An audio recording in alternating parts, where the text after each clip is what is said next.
अर्जुन गुप्ता जी जम्मू से। राधे राधे। महाराज जी आपके चरणों में कोटि कोटि प्रणाम। महाराज जी मैं पिछले 5 महीनों से यूट्यूब के माध्यम से आपका सत्संग सुन रहा हूँ। मैं बहुत प्रभावित हुआ हूँ। निरंतर राधा नाम चलाने का भी प्रयास कर रहा हूँ, मगर मन अशांत है। पूरा दिन मन में अध्यात्म और सांसारिक सुख सुविधाओं की लड़ाई चलती रहती है। बिल्कुल, ये लड़ाई चलने दो। युद्ध के बाद ही राज सिंहासन मिलता है। ये चलना ही चाहिए। ठीक चल रहे हो इसलिए चल रहा है ये। अगर गलत चलते होते तो बैलेंस बन जाता। ठीक चलने की चेष्टा करो इसलिए युद्ध चल रहा है। परास्त मत होना, लड़ते रहना। वो नष्ट हो जाएंगे क्योंकि वो आगमा पाइनो अनित्यास, वो आने जाने वाले नाशवान वृत्तियां हैं। और ये नाम सत्य सच्चिदानंद में है। मन शांत इसलिए कि कोई भी मरना नहीं चाहता। मन मार्या, तन बस में कीना, हुआ भरम सब दूर। बाहर से कुछ दिखत नाई, अंदर चमके नूर। आपो त्याग जगत में बैठे नहीं किसी से काम, उनमें तो कछु अंतर नाई, संत का हो चाहे राम। तो मन मरना बहुत कठिन होता। मन मरना का मतलब होता है निर्विषय होना। अब वो उसी में जीवित रहा है अभी तक।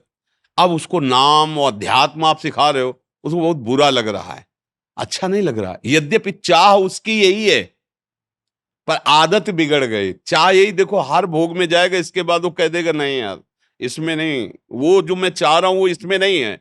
बार बार वो बदलने की चेष्टा करता है, अर्थात वो कुछ ऐसा चाहता है जो यहां नहीं है। वो है भगवदानंद, पर उसको अभी तक विषयानंद की चाट लग गई है। तो भगवदानंद की बात सुनते ही वो घबरा जाता है। इसीलिए अशांति पैदा करता है, घबराहट पैदा करता है, क्योंकि वो चाहता है कि तुम भजन बंद कर दो। लेकिन चुपचाप चलते रहिए। एक दिन यही मन भजन को पकड़ लेगा और तुम चाहोगे भी तो नहीं छोड़ेगा। जैसे आप चाह रहे हो ना विषय छूट जाए, नहीं छूट रहा ना, ऐसे एक दिन ये भजन पकड़ लेगा। जैसे कैसे पकड़ता है, जैसे आप अभी मानो पूरे भजनानंदी नहीं हो, लेकिन आपने 20 मिनट भजन का नियम ले लिया है। और आप सुबह नहा धो के 20 मिनट भजन में बैठे हो, उसी समय घर परिवार के लोग आपसे बात करें कोई काम, तो आपका मन ही आपको महसूस कराए। यार 20 मिनट तो हम प्रभु को देते, फिर भी उसमें आके तुम 20 मिनट बाद मिलना, ए मन राजी हो गया 20 मिनट। अब उसको अच्छा नहीं लग रहा 20 मिनट किसी से बात करना। कि देखो ऐसे हम धीरे धीरे 24 घंटे उसको भगवान में राजी कर ले, तो मन को आप फिर सिखाएंगे कि भजन छोड़ दो, तो नहीं छोड़ पाएगा। एक बार इसको धीरे से लगाना है। अभी नया नया भगवत मार्ग में आ रहा है, पुराना विषयों में रहा है, इसलिए थोड़ी देर लड़ाई चलेगी। और जितना आपका प्रबल भजन है उतना ही आप जल्दी जीत जाओगे। आचरण आचरण सही, भोजन सही, वार्ता सही, मन वाणी से निष्पाप होते हुए भजन, तो पूर्व पाप नष्ट हुआ, मन प्रसन्न हो गया, मन शांत हो गया। भला भजन से मन कहाँ शांत होता है?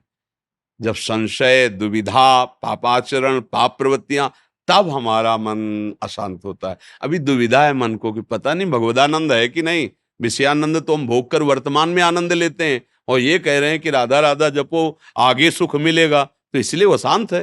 पर बात मान के ही तो चला जाता है। अगर मानोगे नहीं तो अनुभव तो है नहीं, फिर कैसे चलोगे? अच्छा इतना तो मानना ही कि प्रभु है, प्रभु का नाम सत्य है, प्रभु की लीला सत्य है, प्रभु का रूप सत्य है, तो संतों की बात मान के चल लो, यही मन शांत हो जाएगा। देखो गोस्वामी तुलसीदास जी कहते हैं, पायो परम विश्राम, राम समान प्रभु नाहि। आज परम विश्राम मिल गया, अर्थात मन निश्चल हो गया, भगवदानंद में मगन हो गया। तो घबराओ नहीं, चलो। सबको जलना होता है। प्रारंभ में विषयाकार मन भगवान में लगने में बड़ी बाधा पहुंचाता है लंबे समय तक। और अगर आप जीत गए तो परम पद के अधिकारी हो गए, और जीतेंगे तो है ही, क्योंकि हमारे पास नाम है प्रभु का, वो असत है। और ये सत्य सच्चिदानंद प्रभु का नाम हमें जिता देगा, घबराने की जरूरत नहीं।